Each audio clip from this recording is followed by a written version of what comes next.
discussion with our good friend in the room, Rich Valdez, to discuss some of these items. So I'm going to play this right now. And good evening, this is Ted Hicks with Late Night Parents, and we're talking with a friend to the room, Rich Valdez, IT expert, security expert.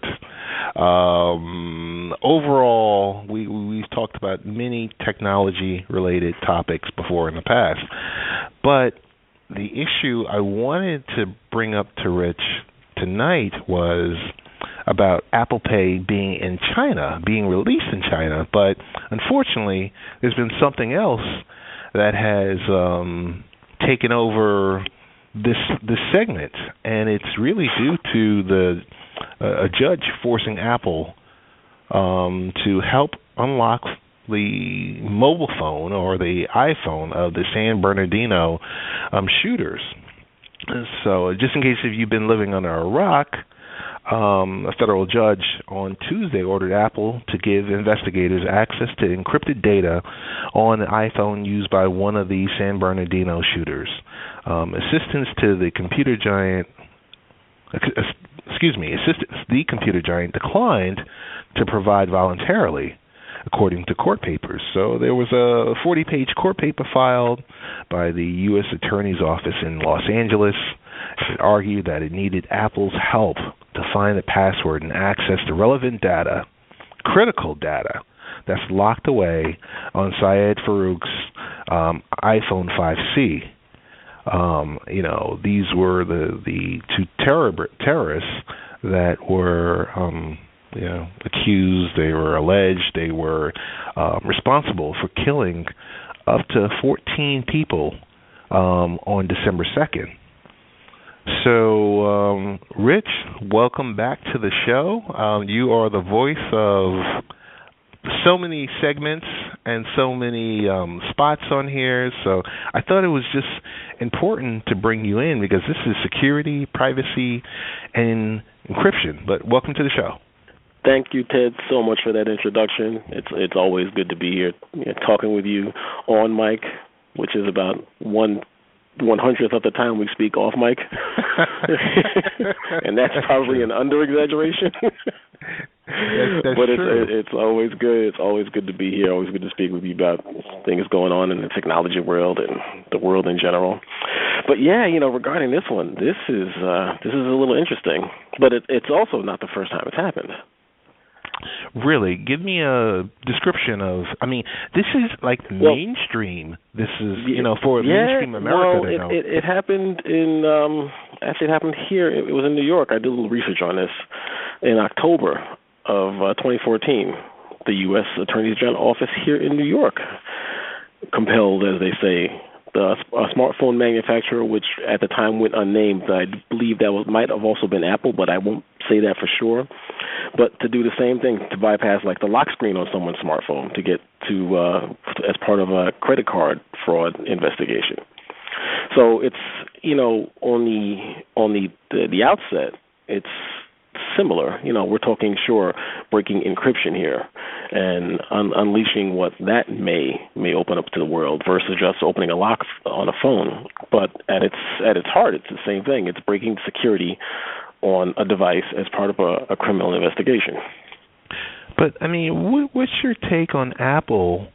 Taking this public stance, you go to apple.com, you go to message to our customers, and what do you see? You see the message to our customers, the United States government has demanded that Apple take an unprecedented step which threatens the security of our customers. We oppose this order, which has implications far beyond the legal case at hand.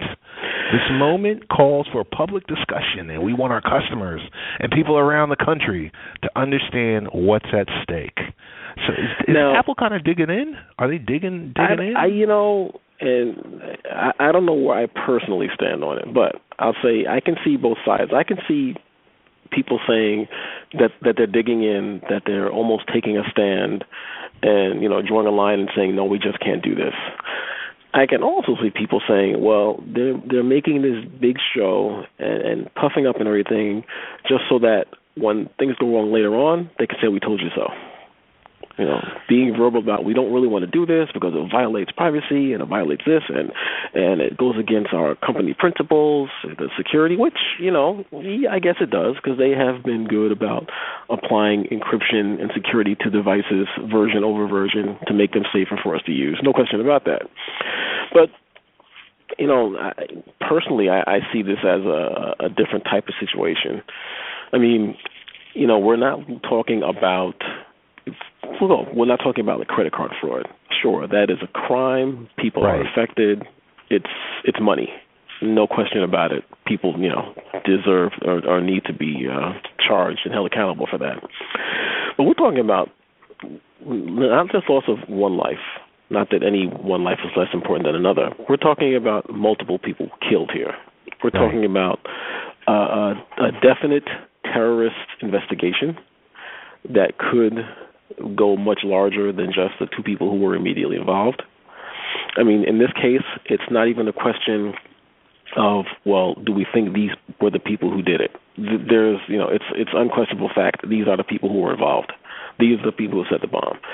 And there is more information on this device that needs to be found in order to, to potentially stop some more in the future. Myself, I don't have a problem with it, but I do say that, Tim Cook is right. You don't know what's going to happen down the line. Once you do it one time, that means you can do it again. Then for something like this, I say, all right, he puts it as he has to build a new version of iOS. Really, from what I see, he's got to make it so that the multiple password entries is negated, so it won't lock after the 10 tries, and they can do basically a standard brute force attempt to break into the device. Okay, so you do that. There are ways to secure that so that it can't get out easily. You lock it down so that this can only be run, say, maybe even on a specific machine, specific virtual machine. Maybe lock it down even more. Specific network this happens on. It's got to be held physically. You can't do it remotely. You can lock that out, relatively easily. They are the designers of the iOS, after all. So I don't see it leading to a slippery slope because, again, there's precedent, maybe not at that level, but there's still precedence for it happening. I do say, of course, it has to be guarded like we guard things in Fort Knox. Do not let this go anywhere. But at that point, then it gets treated, I would think, the same like they treat any other corporate secret. They lock all the information down until they're ready for it to go. So you lock this down even more. Maybe you do just make a copy of it and you give it to the government to secure somewhere. Or maybe you destroy it afterwards, knowing you can do it again. So I'm going to read just a brief quote. It would be wrong for the government to force us to build a backdoor into our product. And that's a quote by Tim Cook. So is it simply just and I keep hearing it mentioned that, and this is a software, they want us to build something that hasn't been built yet. Right. I mean, are we doing anything? Is it anything more than just taking the app, layering it, and removing that feature out?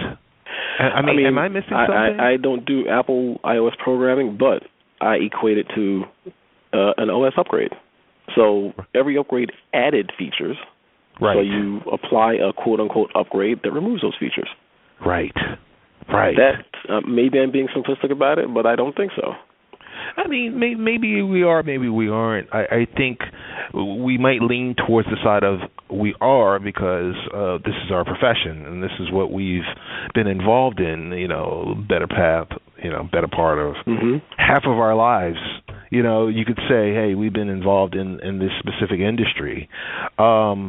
And I can't really see it anything more than that, technically, on the technical side. On the technical side, right. Right. Now, we know the level with encryption. We know privacy because, let's just say somewhere in our previous lives, at a previous location or whatever like that, we might have been asked to, hey, we need access to XYZ's workstation or something like that.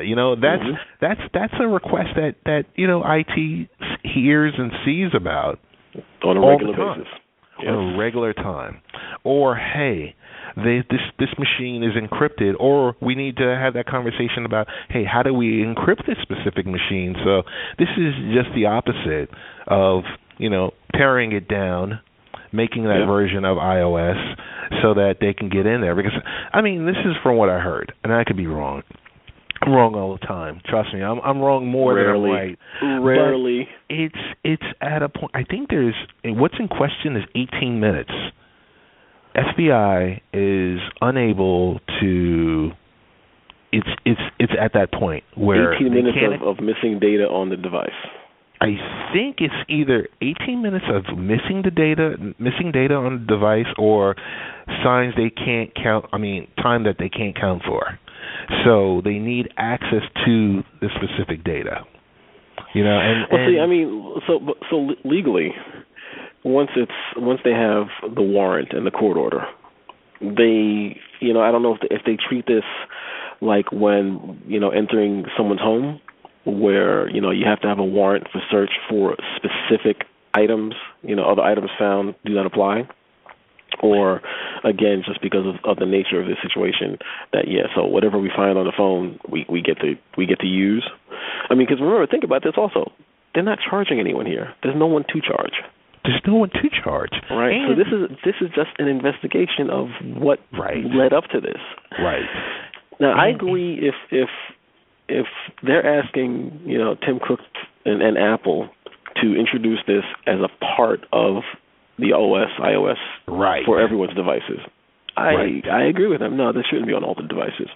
Correct. But I do believe that they should have a method, and a difficult method, of getting into a device in a situation like this, under extreme circumstances. Absolutely.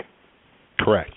One thing I want to note here, and I don't know if this is going to sway you one way or the other, the iPhone in question that's previously belonged to the terrorist at hand, Syed Farouk, is actually owned by Farouk's employer, the San Bernardino County Department of Public Health. And they assigned it to him, and the county consented to investigators' request to search its contents. So, does that change anything? No, I don't think so.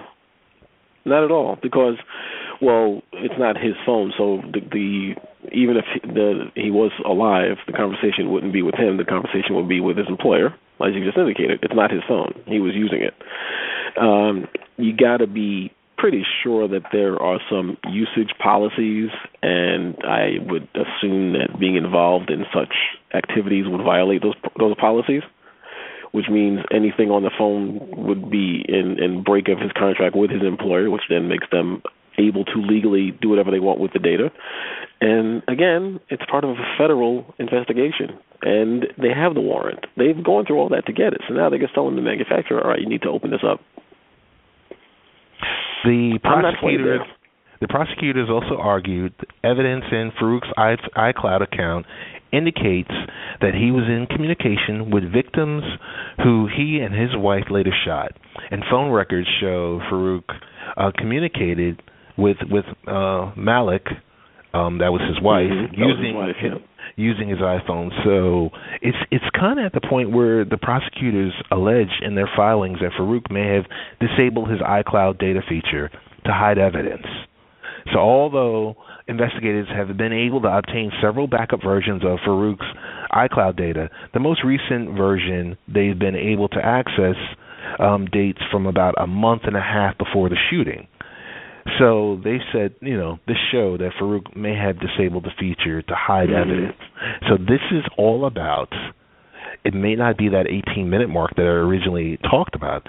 It's about to find the last good known backup. Right. You know, so I'm still I have no objections to it. Right. What do you think about, real quickly, what do you think, will there be any backlash on Apple? Because the last time, it's like, it's Apple.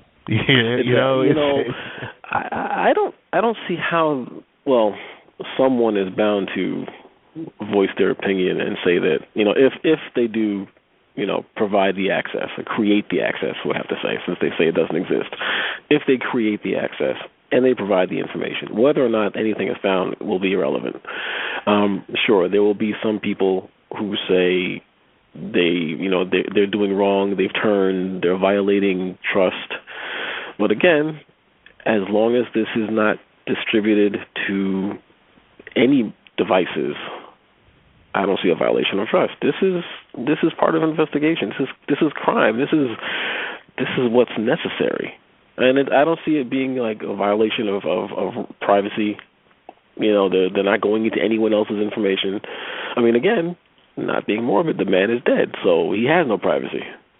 This is an investigation. You're not violating anyone's rights, and if it comes out that he sent messages to someone who's alive, okay, well then that's part of the investigation.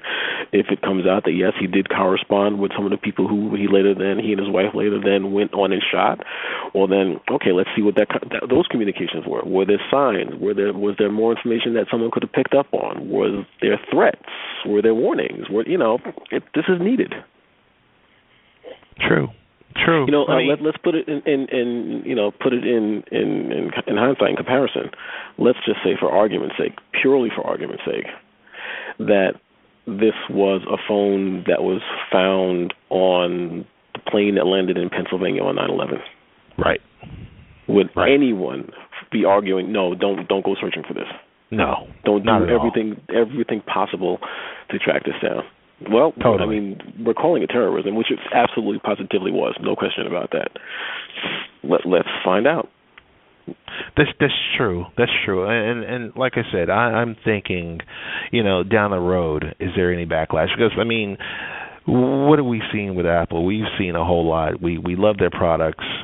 People go crazy over them. But there's been times with Apple, and we're both owners of iPhones and other iDevices. But there's been times like, seeing them testify about, why they have, companies handling their finances in Ireland, and why are they, trying to get around tax code and certain things like that. So we've seen that. Let's face it. Sorry, but let's face it. From that perspective, they are a business. Right. They have been the marketing masters in presenting their product in a way which appeals to the public. No complaints about that at all. But in the end, they are a business. In the end, they are going to do the same things like any other company to maximize profits for their investors, whatever it takes legally. And they do everything legal, so good for them. Gotcha. Well, Rich, as always, I want to thank you for coming on to join us. For the couple of people that don't know how to get in contact with you, tell us best ways via social media to get in contact with you. Best ways, hit me up on Twitter. What am I on Twitter? RichieV_NY. That's RICHIEV_NY. And if you want to hit me up on Facebook, it's The Real Richie V. Gotcha. Rich, thanks so much. Anytime, Ted. Thank you for having me.